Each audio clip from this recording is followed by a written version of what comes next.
Hey, what's going on everyone? In this quick video, I'm going to be doing a comprehensive speed test of NordVPN versus Surfshark and see which one comes out on top. And also in this video, I'll be comparing speeds from both of these VPNs for downloading torrents and accessing the different versions of Netflix. And quickly, just before I get stuck in, if you are looking to get started with either of these providers, I do have massive discount links down below in the video description. Let's get started. Okay guys, so as you can see, I'm currently over here on my laptop and I do have NordVPN and Surfshark both open as I am a paying customer for both of these services. So before I go and connect to either of these VPNs, the first thing I want to show you is just my normal download speeds for when I'm downloading torrents.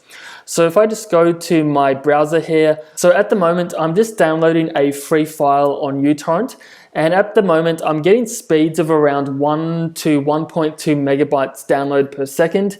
And I actually do live in Australia, so my internet speeds are very, very slow. So depending on where you are in the world, all the speeds in this test will be relative to your particular location. So if you're living in Japan, the UK, or the United States, then you can of course expect to get much, much faster speeds. So what I'm going to do now is first go over to NordVPN, and I'm just going to go and click on Australia as that's where I'm located. And this will go and connect me to the fastest server on the NordVPN network. And this will just take a couple of moments to load. And once this is highlighted in green, this just notifies me that I'm now connected. So this means that all of my browsers are now connected. So this means that I don't have to download any third-party plugins on each individual browser. So if you're maybe downloading torrents on Safari and watching Netflix on Safari, then you don't have to worry about any kind of other plugins. You can just download the desktop app and it will connect to your entire computer. So now that I'm connected, the speeds are starting to get back up to usual. And with NordVPN, I typically do find that they take off around maybe 5 to 20% off the initial speeds. And this can depend on the time of day, how many people are on the network, and a couple of other factors as well. But as you can see guys, my current download speeds with NordVPN are kind of hovering around maybe the 900 kilobytes download per second to around the 1 megabyte download range as well. So that's NordVPN. So now I'll just go and disconnect and I'll open up Surfshark. And I'll just connect to Australia as well, as I'm really curious as to kind of what type of server both of these VPNs connect me to and whether or not they're actually any good. So I can just go and type in Australia, click connect. So much like NordVPN, this will go and connect me to the fastest server. And again, this is highlighted in green, so this notifies me that I am now connected. So I'll just minimize this one and move this one slightly out of the way. So the speeds are kind of starting to reload as the torrent starts to download again. And as you can see guys, I'm actually getting quite similar speeds to NordVPN. They're kind of hovering around that 900 megabits download per second to around the 1 megabyte download. And now it's kind of dropping down a little bit. I think it just disconnected for a little bit there and now it's reconnecting. So I'll just give this a couple more moments to re-establish so we can kind of get a good benchmark as what the speeds are actually like with Surfshark. So I'll just give this a couple more moments, and as you can see guys, the speeds are slowly starting to creep up. So now we're getting 1 megabytes download per second, and now it's kind of dropping below 800, now it's 900. And this is what I typically do find with Surfshark. Their speeds are actually quite good, but I do find there's quite a lot of fluctuation in the speeds that you do get. And as you can see guys, we're now getting 1.3 and around 1.2, which was actually faster than our first test without any VPNs whatsoever. And this actually can sometimes happen as, depending on your internet service provider, they may be connecting you to an inefficient server. And this is another advantage of using a VPN, as actually you can sometimes connect to a well-optimized server that's actually better than your current internet service provider. So that's the torrenting out of the way. And at the moment I'm getting 1.3. So in this particular test, Surfshark has actually done extremely well. So I'm just going to go and disconnect from Surfshark. And now I'm going to go back to my Netflix account. And as you can see, guys, I'm currently connected to the Australian Netflix, and this means I miss out on thousands and thousands of TV shows that can only be found on the other versions of Netflix. So I'm just going to go open up NordVPN again, and I want to go and connect to the American version of Netflix.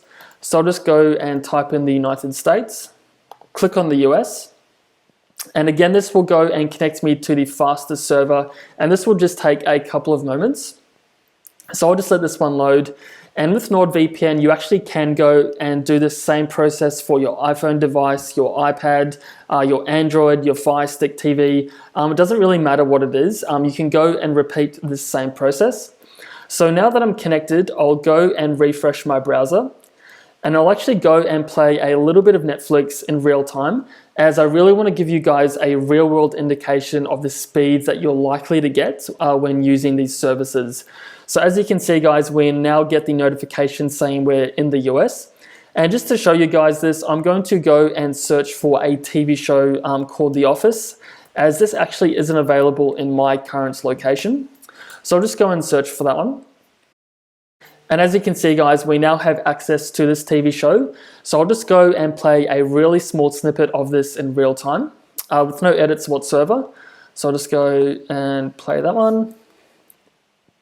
And from my typical experience with NordVPN, they're extremely fast, and they only usually take around 5 to 10 seconds, as you can see right there, guys.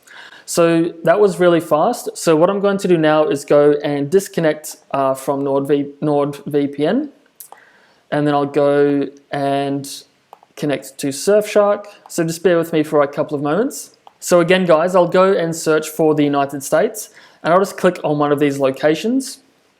Dismiss this one, and this will go and connect me. And again, guys, we're getting this notification in green, and this just notifies us that we are now connected. So I'll go back to the Netflix homepage. I'll go and refresh the browser.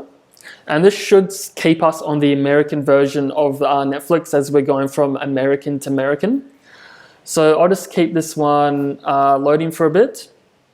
So now we're refreshed onto the American version. So again, guys, I'll go and search for The Office again. Okay, guys, so I'm going to go play a small snippet of this TV show in real time again, just to give you guys an indication of what it's like to use Surfshark VPN. So I'll just go and click on this one. Press play, and with Surfshark, I actually do find their speeds are actually incredibly fast. It typically does take around maybe 5 to 15 seconds, depending on the time of day that you are connecting. So as you can see from that comparison, guys, NordVPN and Surfshark both have incredibly fast speeds for both really kind of inexpensive products as well. And I believe at the time of making this video, Surfshark is only around $1.99 per month, which is insanely cheap, especially when compared to the competition. And I believe NordVPN is around $3.49 per month. But for the really cheap price, I do think that Surfshark actually does have a lot to offer, especially when compared to the big dogs like NordVPN, ExpressVPN, and IPVanish. However, in saying that, NordVPN does have around 5 times the amount of servers as opposed to Surfshark. So if one was to get blocked, or maybe one is performing slowly, with NordVPN you do have the benefit of easily being able to jump server and find another fast one as well. But in this comparison, if you are on a budget, then I do think Surfshark is actually a really, really awesome option. However, if you do have a couple of extra dollars to spend, then I do think NordVPN is definitely worth the investment. And again, if you are looking to get started with either of these providers, I do have massive discount links down below in the video description. So there you have it, guys. Hopefully this comparison of speeds for Surfshark and NordVPN has been helpful for you. If you'd like to see any other content like this, please drop your ideas down below in the comment section, as I'll be more than happy to help you guys out. So as always, thanks for watching. I'll see you all in the next one.